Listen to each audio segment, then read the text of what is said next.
మన తండ్రి అయిన దేవుని యొద్ద నుండి, ప్రభు అయిన యేసుక్రీస్తు వారి యొద్ద నుండి కృపా సమాధానములు మీ అందరికీ కలుగును కాక. ఆమేన్. అక్టోబర్ నెల 21వ తారీఖు కొరకై ఏర్పాటు చేయబడిన ఎడారిలో సెలయేర్లు అనుదిన ధ్యాన భాగమును చదువుచున్నాను. వాక్య భాగము: భూమి మీద మన గుడారమైన ఈ నివాసము శిథిలమైపోయినను చేతి పని కాక దేవుని చేత కట్టబడినదియు నిత్యమైనదియునైన నివాసము పరలోకమందు మనకున్నదని ఎరుగుదుము. 2 కొరింథీ 5వ అధ్యాయము 1వ వచనము. ధ్యాన భాగమును చదువుచున్నాను.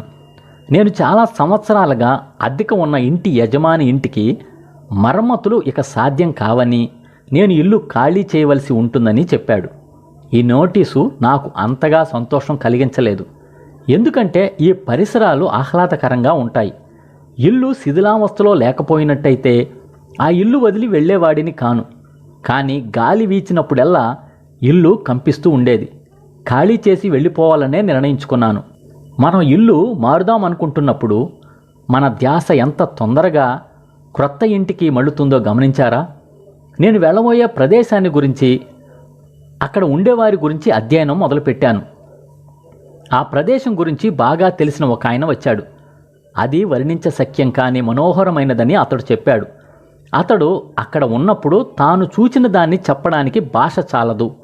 అక్కడ తన కొరకు ఆస్తిని సంపాదించుకోవడానికి తాను ఇక్కడున్న వాటినన్నిటినీ వదులుకోవలసి వచ్చిందట. త్యాగాలు చేయడానికి కూడా అతడు వెనుకాడలేదు. నా మీద అచంచలమైన ప్రేమ చూపి ఆ ప్రేమను ఘోర శ్రమల ద్వారా నిరూపించిన మరొక వ్యక్తి నాకు ఆ ప్రదేశం నుండి తియ్యటి పండ్ల గుత్తులు పంపించాడు. అవి తిన్న తర్వాత ఇక్కడి ఆహారం అంతా చప్పగా అనిపించింది. ఆ ప్రదేశానికి, నేనున్న చోటికి మధ్యనున్న నది దాకా 2-3 సార్లు వెళ్ళాను. అవతల వైపున రాజుగారిని కీర్తిస్తున్న వారితో చేరాలని కోరిక కలిగింది. నా స్నేహితులు చాలామంది అటువైపుకి దాటారు. వెళ్ళబోయే ముందు నేను వాళ్ళని కలుస్తానని చెప్పాను. వాళ్ళు దాటిపోబోయే ముందు వారి ముఖాలపై విరిసే ప్రశాంతమైన చిరునవ్వును నేను చూశాను. చాలాసార్లు ఇక్కడ ఆస్తిని సమకూర్చుకోమని నన్ను అడుగుతుంటారు.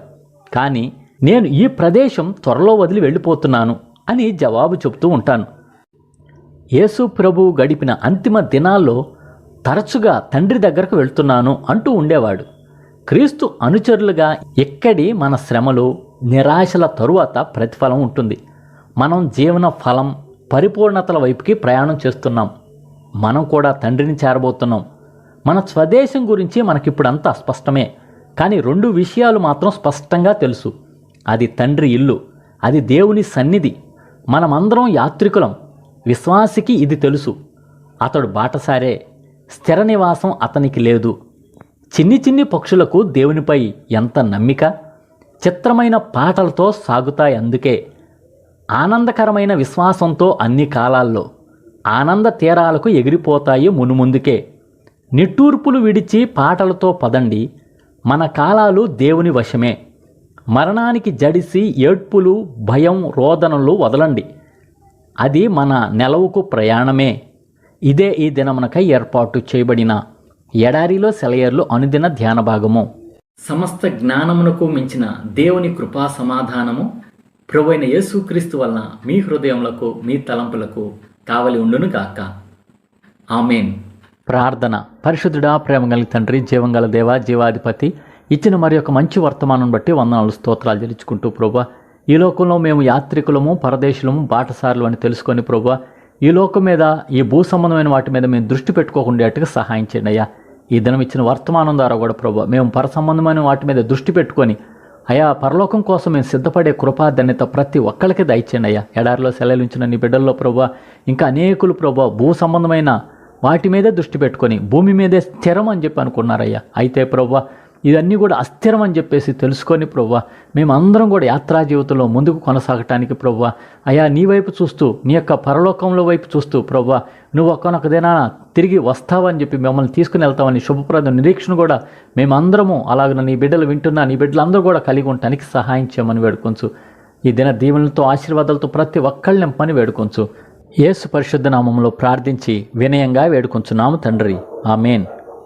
మన తండ్రి అయిన దేవుని యొక్క ప్రేమ, ప్రభు అయిన యేసుక్రీస్తు వారి కృప, పరిశుద్ధాత్మ యొక్క అన్యోన్య సహవాసం సదా మీ అందరికీ తోడై ఉండును గాక.